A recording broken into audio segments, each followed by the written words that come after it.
comprenons aujourd'hui que par rapport à l'islamophobie, bien entendu, il faut travailler à plusieurs niveaux. Il faut un discours clair, il faut un engagement clair. Mais il faut comprendre que ça va passer par nous, par la prochaine génération, et peut-être encore par la prochaine génération, par l'expression d'une présence qui est une présence qui donne toute sa valeur au travail de la proximité, au travail de la rencontre, au travail de... Mais encore, vous avez compris, il faut se prendre en charge. On ne répandra pas la paix autour de nous si on ne fait pas ce travail aussi pour nous de ce processus de guérison personnelle, de se dire pourquoi je suis là et ce que je fais. En d'autres termes, la double éducation intime et collective, personnelle et sociale, elle est importante. Ce que je voulais dire aussi, c'est que avec ce travail de proximité qui est essentiel, vous savez, il y a une chose qui est très très importante, que j'ai toujours répété et je ne crois pas toujours avoir été entendu. Dans la tradition musulmane, il y a un principe essentiel, c'est notre foi en Dieu partout où nous sommes. Partout où nous disons « La ilaha illallah », il n'est de Dieu que Dieu, nous sommes avec Dieu partout où nous sommes. Sur le plan de l'application pratique de ceci, quand vous venez par exemple à la prière, vous la faites partout. Partout de la même façon. Le deuxième principe pratique de l'islam, c'est la zakat. C'est un acte de solidarité, n'est-ce pas? C'est un droit du pauvre sur vous. Et ce qui est très très important, c'est que le principe de la zakat, de la solidarité qui est le droit du pauvre sur vous, vous devez l'appliquer dans la proximité de là où vous vivez.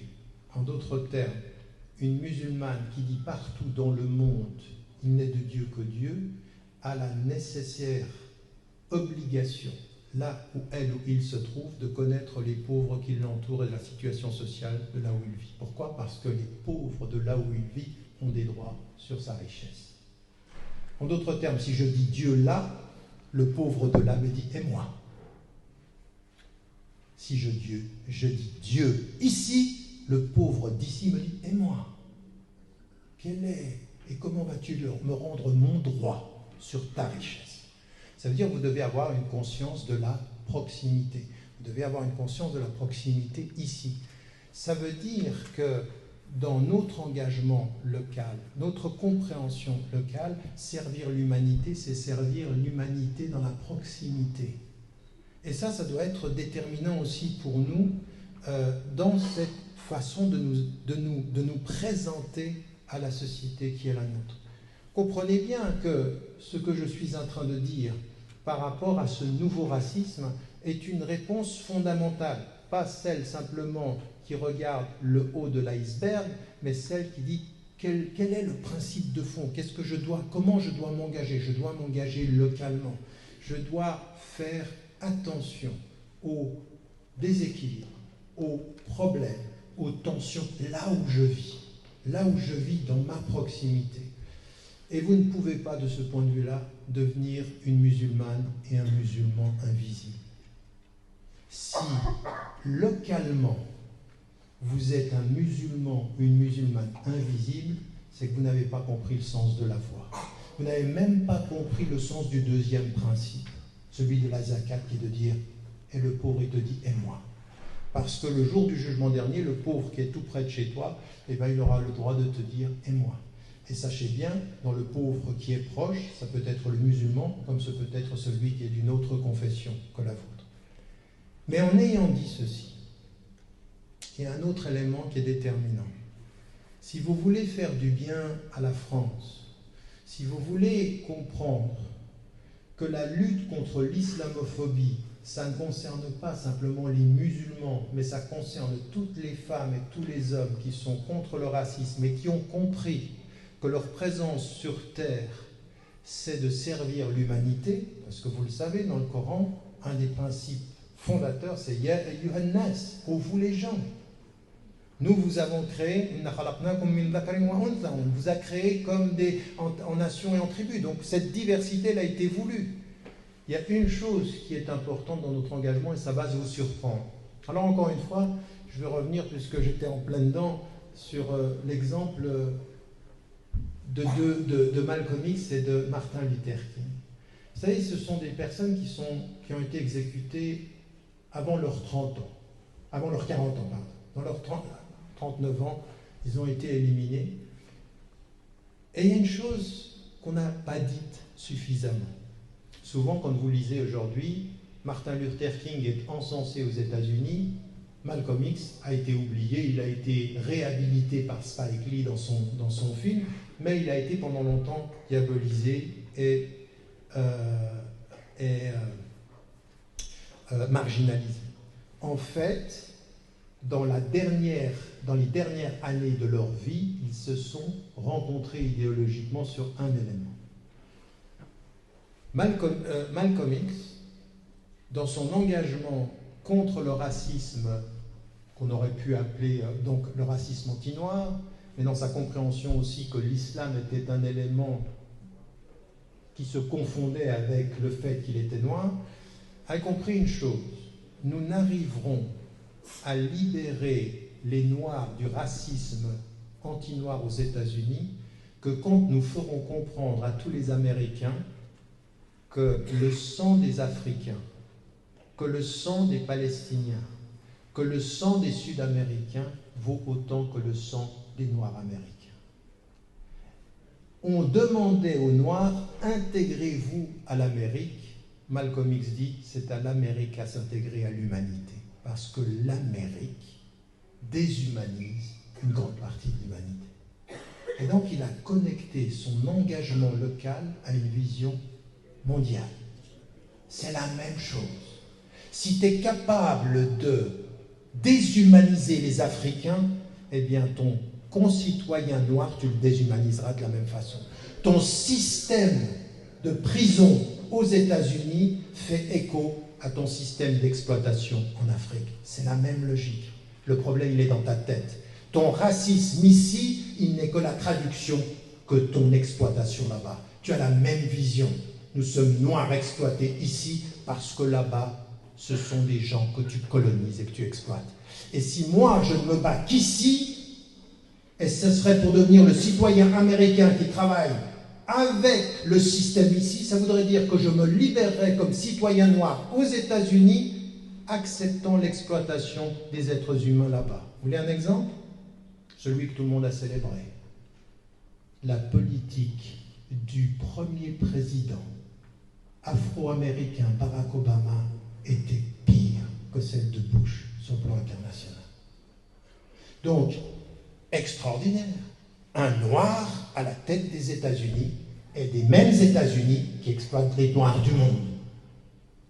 Et si nous, aujourd'hui, nous entrons dans ce débat, nous voulons être des citoyens musulmans comme les autres, et que nous ne comprenons pas que notre rôle, au nom de nos valeurs, comme le meilleur service que nous puissions rendre à la France, c'est de dire à la France, votre politique en Afrique, vos trahisons avec les dictatures, vos mensonges sur ce que vous faites au Mali, eh bien nous, en tant que citoyens français, nous lions les deux. Notre lutte contre l'islamophobie ici, c'est la lutte pour la justice partout, et que jamais nous ne douterons de votre soutien aux dictatures pour être de bons citoyens. Si ma citoyenneté, je la paye au prix de mon silence international, alors je suis coupable parmi les coupables. Si ma liberté veut dire que je soutiens votre dictature et votre soutien aux dictatures là-bas, votre dictature intellectuelle, alors j'ai tout perdu, j'ai perdu mon âme.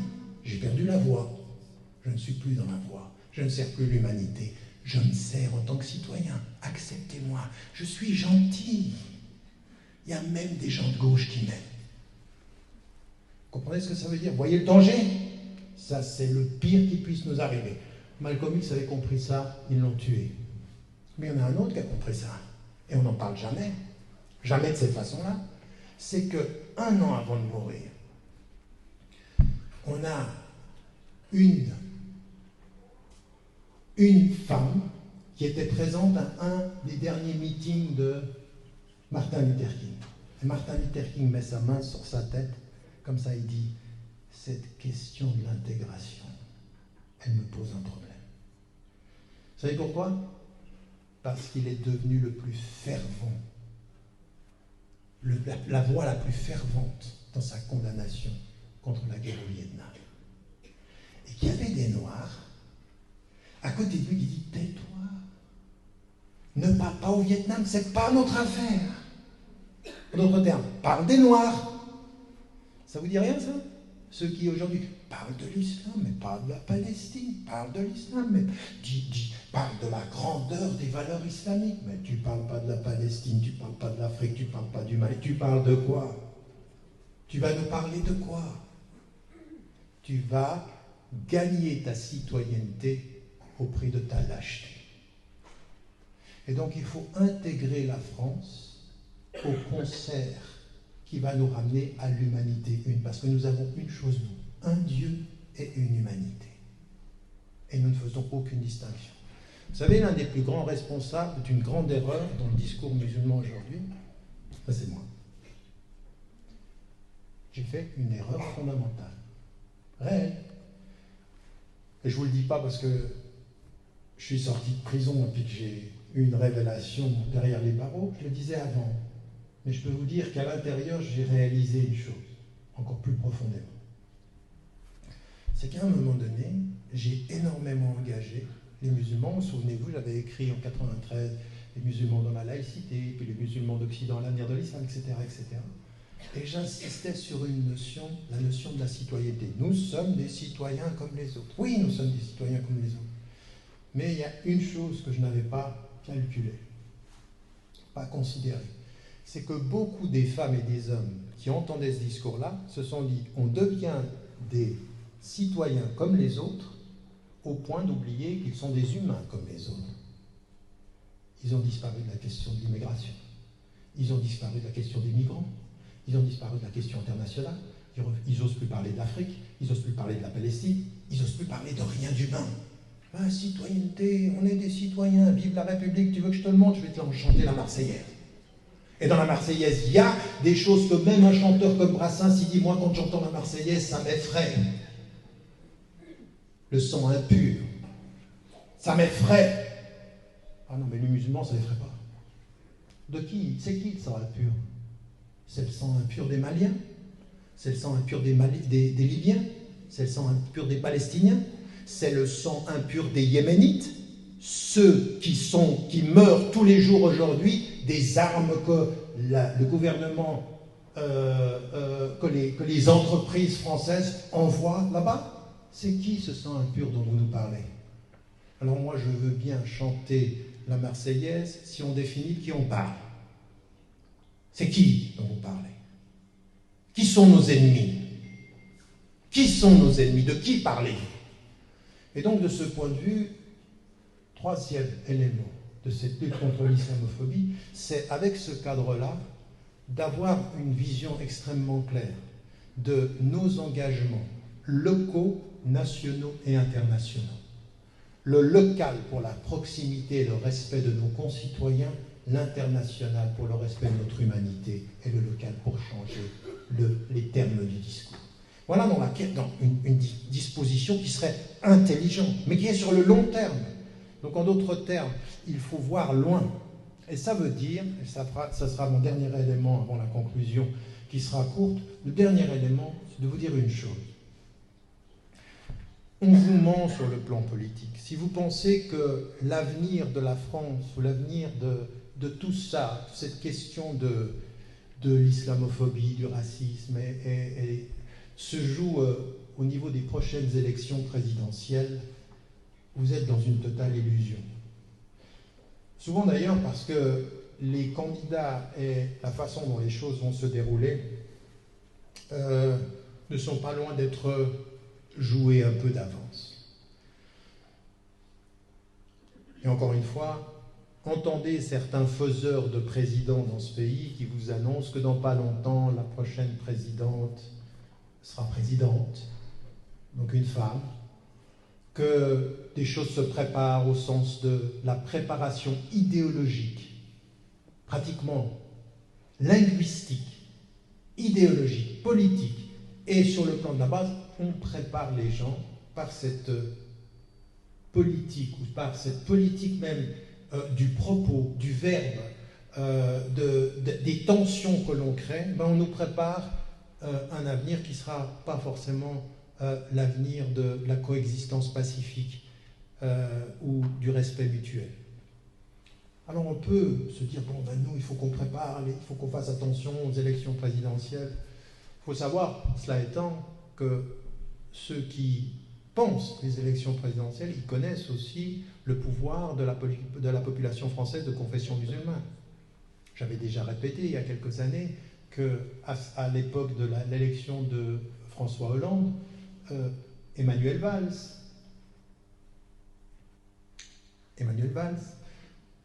disait à des responsables musulmans, nous savons comment a voté la majorité de la communauté musulmane, et le rapport de 1,3 million à 1,6 million, il y a une différence de 1,3 million entre le candidat Hollande et Sarkozy, et les Français de confession musulmane à 1,9 million ont fait basculer la réalité de la présidence. Donc on sait que c'est un rôle très important que la population française de confession musulmane, même si on dit on ne veut pas savoir d'où vous venez, sauf qu'on sait d'où vous venez et vos noms en disent beaucoup déjà. Mais nous, il ne faut pas qu'on rentre là-dedans. Même s'ils utilisent ceci pour le pire, nous, il faut qu'on l'utilise pour le meilleur. Mais avec aujourd'hui, une humilité dans l'engagement politique. Cesser de regarder le sommet et s'engager dans le local. Les élections municipales qui viennent, ce mouvement national d'initiative locale, d'avoir une présence locale, de s'engager au niveau local, au niveau des municipales, au niveau de tout ce qui peut faire la réflexion, la politique de la ville et la politique de la cité est déterminante, parce que c'est là où se jouent beaucoup de choses. En refusant d'être les faire-valoir, vous savez, ce jeune Français d'origine immigrée et musulman à qui on va demander à elle ou à lui de s'occuper des immigrés ou de s'occuper de la drogue ou de s'occuper du social. On ne leur demande pas de s'occuper de la politique noble, on leur demande de s'occuper des leurs. Occupez-vous, vous les Arabes, occupez-vous des Arabes. Un peu comme on voit dans la police. Je veux dire, quand vous allez, là je suis à Saint-Denis, la majorité de la police de Saint-Denis, elle vient de la même population de Saint-Denis. Donc c'est les chats et la souris à partir du même terreau. On les met ensemble et ils s'occupent les uns des autres. Et parfois de la façon pas forcément la plus respectueuse. Donc aujourd'hui, cet engagement-là, sur le long terme, il faut qu'il soit sur le plan local. Il faut qu'il soit politiquement, socialement et économiquement sur l'engagement local. Avec évidemment un discours qui peut être sur le plan national, un discours qui peut être construit sur la question du racisme, mais qui doit développer fondamentalement et sur le long terme la transformation des mentalités, le fait de travailler sur nos concitoyens, de faire en sorte qu'on ne s'attende pas aujourd'hui à ce que les choses changent dans la prochaine élection, ça n'est pas vrai. Mais sur le long terme, ce que nous avons aujourd'hui et ce que nous considérons sur le haut de l'iceberg, les crispations que vous voyez qui se tendent de plus en plus sont plus l'expression d'une peur du mouvement de fond et de la conscientisation possible d'une population que le contraire. Simplement, il faut que nous soyons confiants. Il faut que nous fassions le compte de nos forces, que nous regardions les choses telles qu'elles sont. Et c'est là où le bas blesse. À force de regarder les coups qu'on nous donne, nous avons perdu le sens de la force que nous portons. Et ça, encore une fois, c'est la réalité.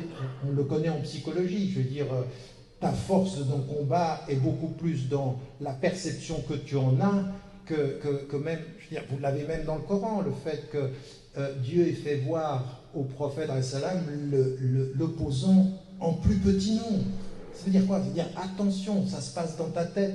Et là, il faut, nous, qu'on soit beaucoup plus confiants. 3 éléments de la confiance.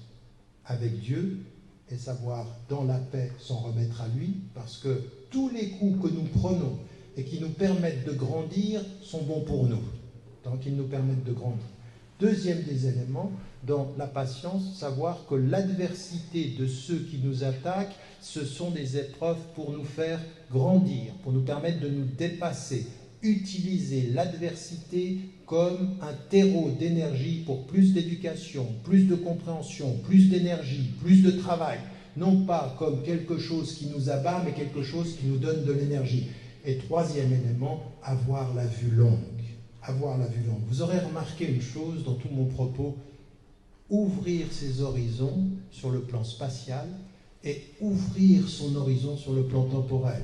Il faut dépasser ce vers quoi on a envie de nous enfermer. Parce qu'on nous enferme. Ça veut dire que quand vous êtes devant votre télévision ou quand vous êtes devant votre ordinateur, si vous n'arrivez pas à maîtriser votre émotion en vous disant qu'il commence à vous énerver et que c'est trop, c'est que vous êtes dans une démarche réactive, émotionnelle, et vous êtes déjà emprisonné, doublement aliéné. Il faut faire un pas en arrière.